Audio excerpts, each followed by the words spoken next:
Mom takes DNA test. Results show kids aren't hers.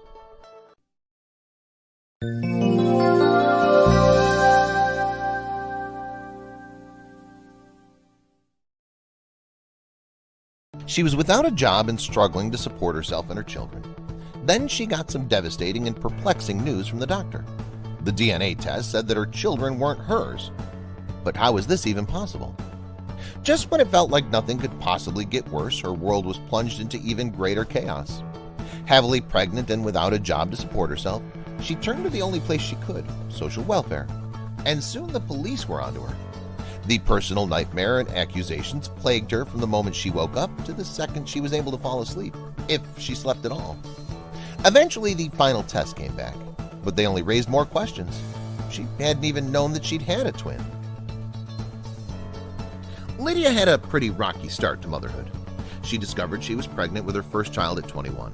However, she and the father had split up before either of them knew the little life that they'd created growing inside of her. Even though the couple had gone separate ways, they had a second baby almost a year later, and life became fraught with unthinkable difficulties.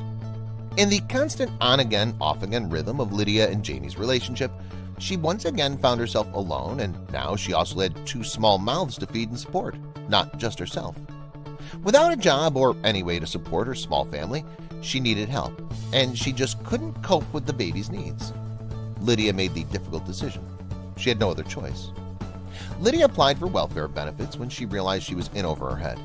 She would need to get DNA tests to prove that Jamie was the father, as well as the required by the state's prosecutor's office. As a matter of course, Lydia also needed DNA testing. She went home and waited for much-needed financial relief from the state, but that was far from what she would get. A few months later, after the process was near completion, Lydia got a call from the prosecutor's office. He called me and I said, "Well, can't you give me the results over the phone?" He goes, "You really need to come up to the office." So that's when I went up to the office. I went into the back room and it was just him and a lady. They sat there and just stared at me now. Finally, she got an answer, and it was exactly the answer she expected. He goes, "Well, he's 99% the father." For Jamie, this was just a formality. She already knew that Jamie was the father. However, they kept talking and nothing they said made any sense. What he was about to say would shake Lydia's world to the very core. The prosecutor looked her right in the eyes and said, "There is absolutely no way that you're the mother." At first, she was confused, and then she let out a laugh. This must be a joke, right? Yet, as she looked back at him, she could see that he was deadly serious. What exactly was going on? The only thing Lydia could think was that somehow the test results had gotten messed up. However, the prosecutor was taking matters extremely seriously, and there was a valid reason for his concern. Nonetheless, Lydia was stunned. She couldn't believe what the DNA results said. They were serious. I could just see the seriousness in their faces. I mean, they're just staring me down. And then the interrogation started, right there in that little back room, without warning and without mercy. The questions were endless and accusatory. Are you Lydia Fairchild? Who are you really? Where did you get these kids from? Did your sister have these children, and are you using them to commit welfare fraud? And there it was, the explanation for everything that was happening to her. They thought she'd been committing fraud, and they were relentless. They just kept on drilling me, Lydia remembers vividly. Lydia's test results were odd, to say the least. A normal DNA test proving the link between mother and child would show a 50% match when comparing the DNA patterns. The state prosecutors knew there was a 1 in a billion chance that Lydia was the birth mother of both of her children. Her pattern had 0 matches with either of her children. She demanded a retest. There was no lab error. The family was tested 3 separate times, and each time the test came back, it clearly showed that Lydia was not the boy's mother, and Jamie was the father of both. In complete hysterics, Lydia called the only person she could, her mother. Lydia called me up, and she was hysterically crying. When she said she got the test back and it said she wasn't the mother, I just started laughing. I couldn't understand why she was crying, and I said that it's so stupid they've got to do it again. And she said, "Mom, they've done it 3 times and it's not working." The future of Lydia's family would not have gone further than this. She would have been imprisoned if not for one woman half a thousand miles away named Karen Keegan. Karen discovered an extremely rare genetic disorder when she was diagnosed with an illness that required her to receive a new kidney. Obviously, the first people that were tested were her 3 children, already grown up, and her biological sons. none of her sons matched her DNA. Karen would become the only beacon of hope in Lydia's world, and she didn't even know that she existed. Karen was working closely with a team of scientific investigators, and she was extremely interested in the research for numerous reasons. From my point of view, it had an awful lot to do with the way the justice system is moving in our country, and the fact that DNA is becoming such an important part of the legal aspects. Despite her willingness to be a guinea pig, no one knew exactly what to research until a remark pointed them in the right direction. The lead that set them on the right course came in the form of a comment from a colleague tucked away in a letter. It noted that it was very rare and that only 40 known cases were said to have been known worldwide. But perhaps it was the answer they were looking for. Was there a possibility that Karen was a chimera? Chimerism is an extremely rare condition where people have not just one but two DNA profiles. And it was clearly stated that this is a very rare event, and to have someone look externally normal and able to have children made it a very rare consideration. And it was an even lower likelihood that they picked up on it and decided to embark on additional testing to establish whether or not Karen was a chimera. Could Karen Keegan really be a chimera if she had a second set of DNA? It could explain everything. Inside the bodies of chimeras, there are not one but two completely different genetic identities created from separate tests of DNA. Literally two different people in one body.